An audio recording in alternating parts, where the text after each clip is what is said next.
Le président du département, Cyril Melchior, recevait au Palais de la Source ce vendredi 6 octobre le président de la Fondation Charles de Gaulle, Hervé Guémard, également président du département de la Savoie.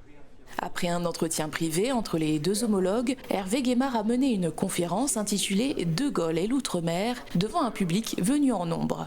Mon vœu de président du département, c'est que l'histoire ne soit pas méconnue par nous-mêmes, mais aussi par les jeunes générations, parce que c'est à partir de cette histoire commune que nous pouvons tracer notre avenir. Donc c'est pour cela que la venue de Hervé Guémard est pour nous importante.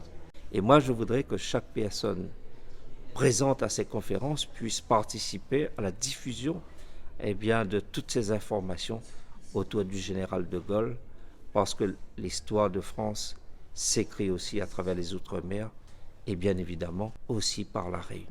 Une venue initiée par l'association Le Gaullisme au cœur, présidée par René-Paul Victoria, qui intervient à la veille de la commémoration du 70e anniversaire de la première visite du général de Gaulle à La Réunion, le 7 octobre 1953.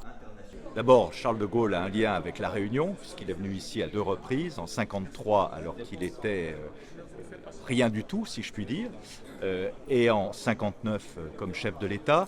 Et surtout, de Gaulle a compris l'importance de l'outre-mer en 1940. Donc s'il n'y avait pas eu ces ralliements, de Gaulle aurait été seul ou presque dans un bureau à Londres.